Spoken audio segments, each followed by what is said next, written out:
ትንቢተ ሚክያስ ምዕራፍ 4 በተንዳሕሮት መዓልታት ክኸውንዩ ኣብ ደብር ቤት እግዚአብሔር ኣብ ርእሰ ኣኽራን ክጸንዕ ኣብ ልዕሊ ኹዱታት ከዓ ልዕል ክብል ሕዝብታት ድማ ናብኡ ክሕዝኦም ሕጊ ካብ ጽዮን ቃል እግዚአብሔር ከዓ ካብ ኢየሩሳሌም ክወጽኡ እሞ ብዙሓት ሕዝብታት ክኸዱ ንዑናይ ናብ ከረን እግዚአብሔር ናብ ቤት ኣምላኽ ያዕቆብን ንደይብ ንሱ ከዓ ጎዳናታቱ ክምህረና እዩ ንሕናውን ብመንገዱ ክንመላለስ ኢና ክብሉ እዮም።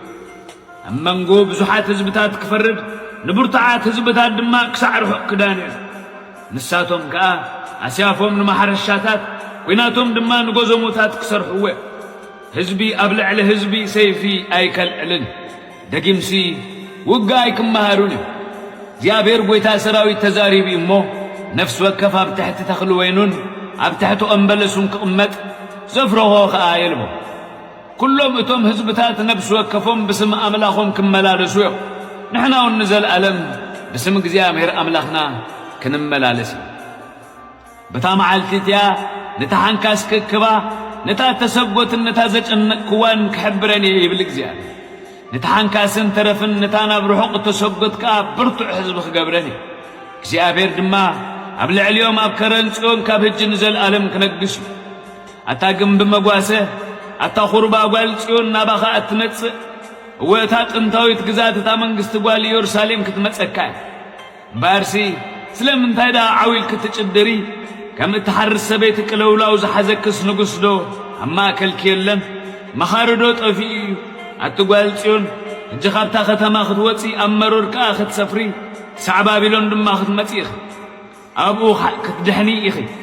ኣብኡ እግዚአብሔር ካብ ኢድ ጸላእትኺ ክብጆኪ እሞ ከም እትሓርሰ ሰበይቲ ቅልውላው ተጨነቐ።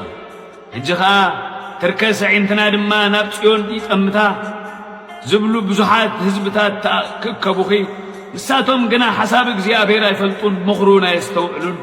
ንሱስ ከም እንዳእቲ ናብ ዓውዲ ይእክቦም ኣሉ። ኣብቲ ጓል ጽዮን ቀርንኻ ሓጺን ሸኾናኺ ድማ ናሓሲ ክገብሩ እየ እሞ ተንስኢ ኣኺዲ ብዙሓት ሕዝብታት ከዓ ክትሰባብር ኢኺ። ኣነውን ዘመቲኦም ንእግዚአብሔር ሃብቶም ድማ ንጐይታ ኹላ ምድሪ ክቕድሱ እየ። ትንቢት ሚክያስ ምዕራፍ 5 ኣቲ ጓል ጭፍራ ኸኣክቢ ብኽቢ ይኸቡና ነቲ ፈራድ እስራኤል ብበትሪ ምዕጉርቲ ይወቕዕዎ። ግናኸ እታ ኣብ ማእከል ኣሻሓት ይሁዳ ዝነኣስኪ ቤተልሔም ኤፍራታ እቲ ምውፁኡ ካብ ጥንቲ ካብ ዘለዓለም ዝኾነ ኣብ እስራኤል ገዛእ ክኸውን ካባኺ ክወፅለ።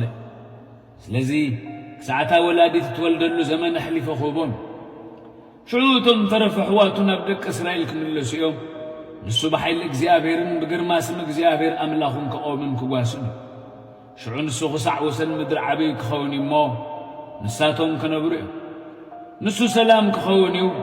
እቲ ኣሶራዊ ናብ ሃገርና ምስ መጸ ኣብ ኣዳራሽና ከዓ ምስ ረገጸ ንሕና 7 ጓሶትን 8 መሳፍንትን ሰባንጻሩ ኹነተንስኣሉ ኢና።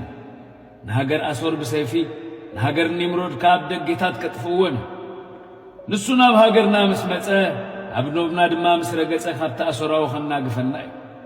እቲ ተረፍ ያዕቆብ ኣብ ማእከል ብዙሓት ሕዝብታት ከምቲ ንሰብ ዘይጽበ ብደቂ ሰብ ከዓ ተስፋ ዘይገብር ከም ኣውልኻ ብእግዚአብሔር ከም ካፋ ሳዕሪ ክኸውን እቲ ተረፍ ያዕቆብ ኣብ መንጎ ኣሕዛብን ኣብ ማእከል ብዙሓት ሕዝብታትን ከም ኣንበሳ ኣብ ማእከል እንስሳ ዱር ከም ሽደን ኣብ ማእከል መጓሳ ኣባጊዕ ክኸውን ንሱ ክሓልፍ ከሎ ይረጋግጽን ይሰላለዐን ዘናግፍ ድማ የለ።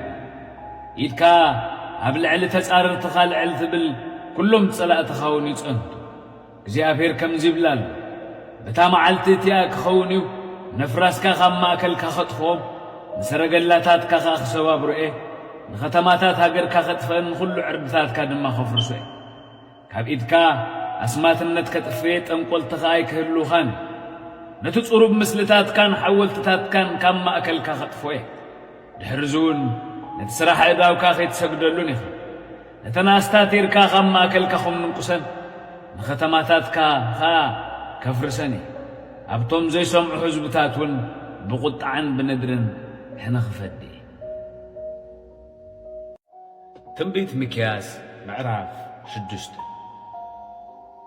እቲ እግዚአብሔር ዝዛረቦ ስምዑ تنسى أبكد ما أخرام فرد نخد خدوتات كأدهاي كاسمعيهم እግዚአብሔር ምስ ህዝቡ ነገር አለው ምስ እስራኤል ድማ ካታዕሞ አቱም አኽራን ንስኻትኩምን ጽኑዓት መሰረት ምድሪ ነገር እግዚአብሔር ስሙ አታ ህዝቤ እንታይ ገይረ ብምንታይ ከድከምኩኻ እስከ መስከረለይ አነ ካብ ሃገር ግብጽ ውጽኤካ ካብ ቤት ባርነት አድሒነካ ንሙሴን አሮንን ሚርያምን ከዓ ቀቅድሜኻ ሰዲደዮም እሞ አታ ህዝቤ ጽድቅ እግዚአብሔር ክትፈልጥሲ نتبالغ نقص مؤاب زمخرو بالعام ودبي أورك أزمل لسلو هبشت إمكسع جيلجال زخونه ونزك هب قدم እግዚአብሔር እንታይ ሒዘኽ መጽእ ከመይ ገይረብ ቅድም ልዑል ኣምላኽ ክሰግድየ ዝሓርር መስዋዕትን ኣባይትን ሓደ ዓመትን ከቕርብ ዶ ናብ ቅድሚኡ ክመጽእ እግዚአብሔር ዶ ብኣሽሓት ደዓውልን ብኣላፋት ወሓይ ዘይትን ባሂብሎ እዩ ስለ በደለይ በኽሩ ወደይ ስለ ኃጢአተይ